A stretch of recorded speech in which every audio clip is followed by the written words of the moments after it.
গত কয়েকদিন ধরেই গ্যাস সংকট দেখা দিয়েছে সিএনজি ফিলিং স্টেশনগুলোতে। চাহিদা অনুযায়ী গ্যাস নিতে অপেক্ষা করতে হচ্ছে দীর্ঘ সময়। এ বিষয়ে বিস্তারিত জানাতে গাজীপুর থেকে সরাসরি যুক্ত হচ্ছেন সহকর্মী হোসাইন আলী বাবু। বাবু, গাজীপুরে গ্যাসের চাপ কেমন এবং সংকট কেমন দেখছেন, বিস্তারিত জানাবেন।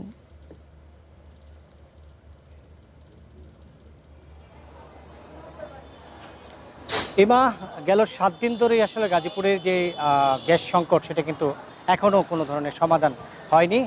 গাজীপুরের যে শিল্প কারখানা, গ্যাস পাম্পগুলো এবং আবাসিক এলাকাগুলোতে আসলে প্রচুর পরিমাণ গ্যাস সংকট রয়েছে। আমি যেই পাম্পটিতে দাঁড়িয়ে আছি সেই পাম্পটিতে একেবারেই গ্যাস সংকট, গ্যাসের যে প্রেশার সেটা কিন্তু একেবারেই নেই। একটি গাড়িতে গ্যাস নিতে যেখানে 2 থেকে 3 মিনিট লাগে, সেই জায়গায় 1 থেকে 1.5 ঘন্টা সময় লাগছে গ্যাস নিতে, কারণ গ্যাসের প্রেশার না থাকার কারণে গ্যাস নিতে পারছে না। সেই জন্য গ্যাসের নজেল খুলে আবার যখন প্রেশার বাড়ছে তখন কিন্তু আসলে এই গ্যাস আবার দেওয়া তারা চেষ্টা করছে।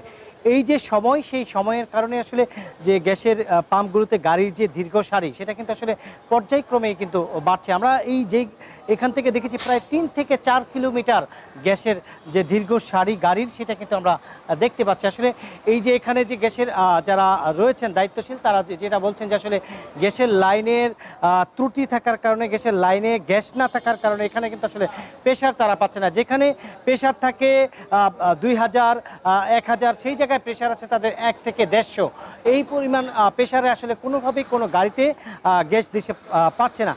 যাও কিছু কিছু জায়গায় আসলে প্রেশার পাওয়া যাচ্ছে, সেখানে কিন্তু আমরা দেখেছি যে আসলে সেই সব পাম্পগুলোতে যে কারখানার যে লরি গাড়িগুলো রয়েছে, সেই লরি গাড়ির যে গ্যাসের লাইন লাগানো হলে সেখানে কিন্তু আসলে প্রেশার একেবারেই কমে যাচ্ছে। আসলে ব্যক্তিগত গাড়িগুলোতে আসলে প্রেশার তারা কিন্তু আসলে নিতে পারছে না। আমরা এছাড়াও যদি বলি, আসলে এখানকার যারা কর্তৃপক্ষ রয়েছে এবং যারা গ্যাস পাম্পে যারা রয়েছে, তারা যেটা বলছেন যে আসলে দীর্ঘ সময় গ্যাসের প্রেশার না থাকার কারণে এবং এই প্রেশারের চাপ না বাড়ার কারণে আসলে তাদেরও যে শ্রম সেটা কিন্তু আসলে বেশি দিতে হচ্ছে। এছাড়াও শিল্প কারখানার মালিকদের সাথে কথা বলেছি, শিল্প কারখানার মালিক যেটা জানিয়েছেন যে আসলে গ্যাসের প্রেশার না থাকার কারণে আসলে শিল্পর যে উৎপাদন সেটাও একেবারেই কমে গিয়েছে। আসলে অলস সময় কাটাতে হচ্ছে শিল্প কারখানাদের শ্রমিকদের, এবং যে আবাসিক এলাকাগুলোতে আসলে রান্নাবান্না একেবারেই বন্ধ হয়ে গেছে। তারা কিন্তু আসলে বিকল্প পথ হিসাবে আসলে চুলোয় রান্না করছে, এবং যেখানে আসলে 3 বেলা রান্না হতো সেখানে কিন্তু 1 বেলা রান্না করছে। 1 বেলা রান্না করে আসলে 3 বেলা তারা খাচ্ছে। আবাসিক এলাকাতেও গ্যাস সংকটের কারণে বড় ধরনের বিপর্যয়ে পড়ছে আবাসিক এলাকার মানুষ এবং শিল্প কারখানা পাম্পের মালিকগুলো। এই ছিল আমার কাছে ইমা গাজীপুরের গ্যাস সংকটের সর্বশেষ। বাবু, আপনাকে ধন্যবাদ।